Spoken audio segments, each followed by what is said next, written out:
falando em escolhido, vamos falar então, porque você foi nomeado assessor eclesiástico do setor juventude. Já estava no setor juventude lá desde quando ele começou, né? Então. Ele fundou... Eu não estava na fundação. Eu entrei já estava fazendo estágio, né? Ele estava fazendo estágio. Isso. Ele afundou. Mas eu fiquei um tempo fora do setor, né? Num processo do seminário.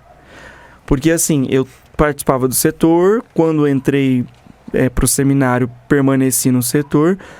Quando a gente entra na teologia, quando a gente passa da etapa do discipulado, que é a filosofia, para a configuração, que é a teologia, a gente já é encaminhado e nos é pedido que nós façamos a escolha de uma pastoral arquidiocesana para trabalhar, para acompanhar. E aí, nesse processo, eu sempre tive uma ligação muito forte com o serviço de animação vocacional, pastoral vocacional. Então, a princípio, a minha escolha fora essa. Né? Então, eu comecei a trabalhar com o serviço de animação vocacional e pastoral vocacional da arquidiocese. E depois, num processo, dentro da perspectiva do sínodo, em 2018, Dom Moacir fez o pedido que eu retornasse para o setor. Até pela experiência que você já tinha, talvez? Exatamente. Então, eu fiz esse retorno e coincidiu com o período que o padre Anderson saiu.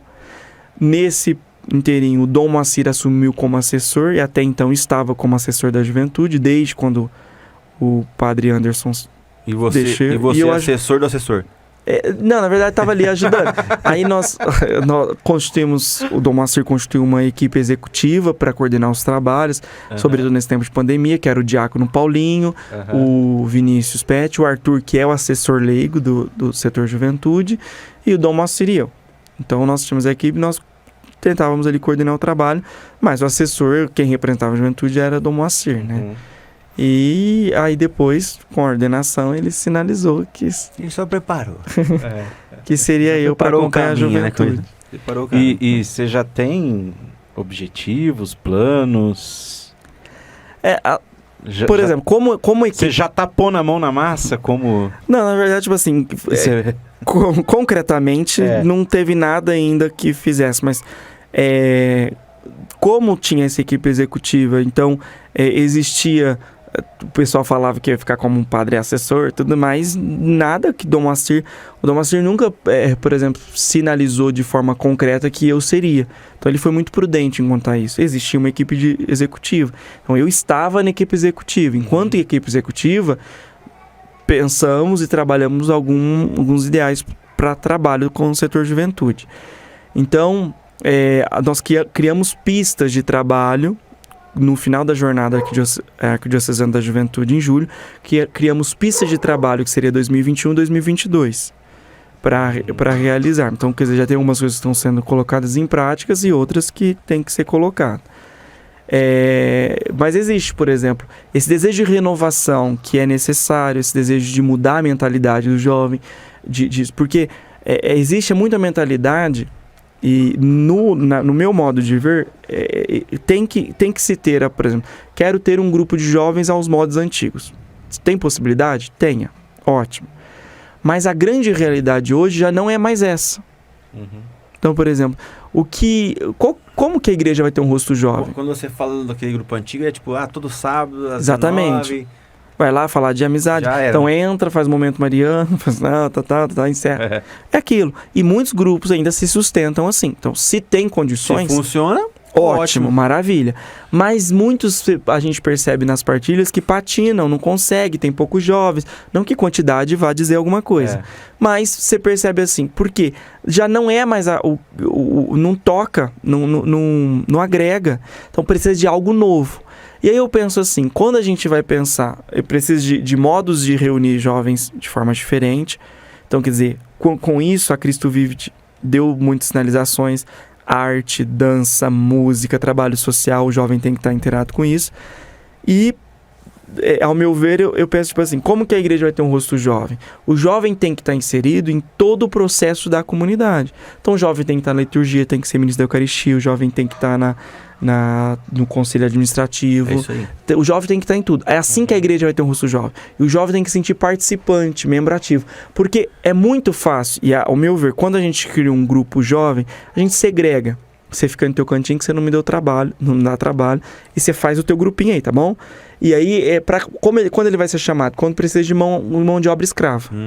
Eu ia chegar, Entre aspas. Então, quer dizer, você percebe, aí, por exemplo, isso é um grande erro, porque o jovem não se sente parte.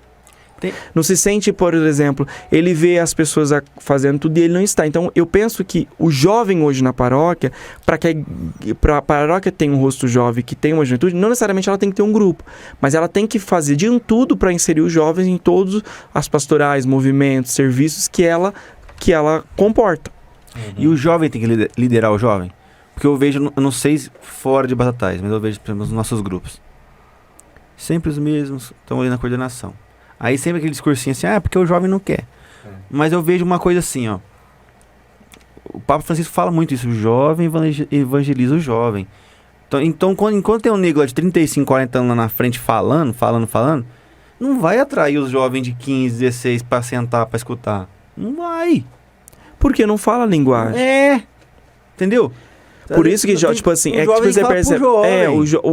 E compreendeu que jovem que é esse jovem. Porque existe aquele jovem de 15, 16, 17, 18, 19 anos, e existe aquele jovem de 29 anos. Tem. Entendeu? Então, tem que acompanhar esse processo. Isso quando a PJ, se você pegar... Mas tem que mesclado, né? Tem que ter aquele trabalho junto. Tem que ter trabalho conjunto, mas tem que, por exemplo, se você consegue identificar público-alvo e trabalhar com um público...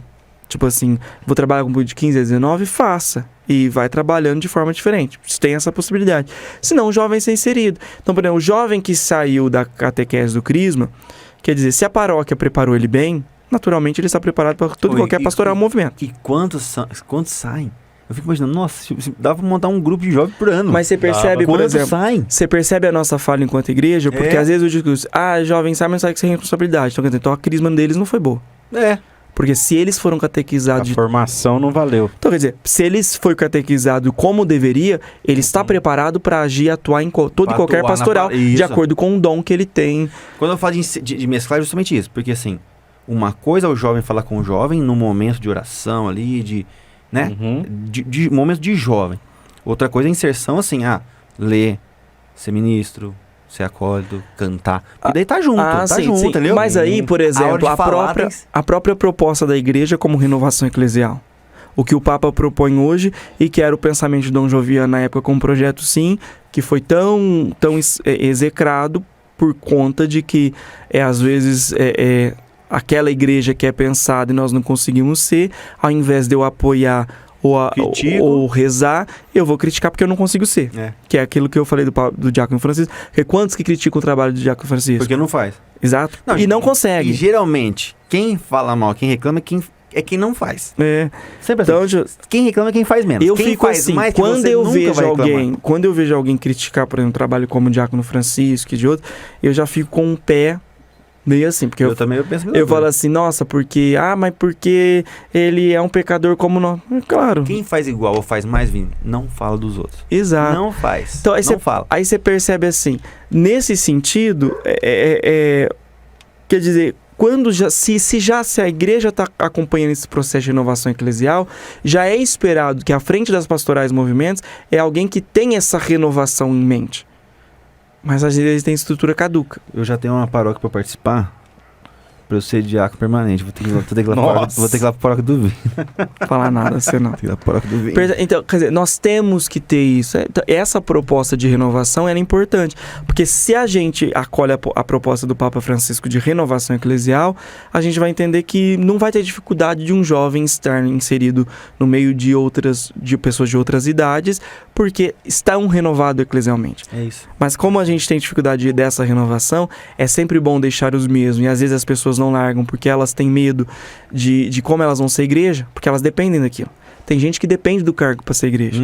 E se for tirado, ela não vai ser igreja. Exatamente. Então eu vou na missa porque eu tenho um cargo. Se eu não for do cargo, eu não vou na missa. E sempre aquela desculpa, né? Eu não saio porque não tem quem faz. Deixa lá pra você ver se não vai... Parar não vai. Alguém vai fazer. E aí eu falo assim, se não ter quem faça, o trabalho daquela pastoral e do pastor Foi inválido. não foi válido, porque ele não preparou. É isso.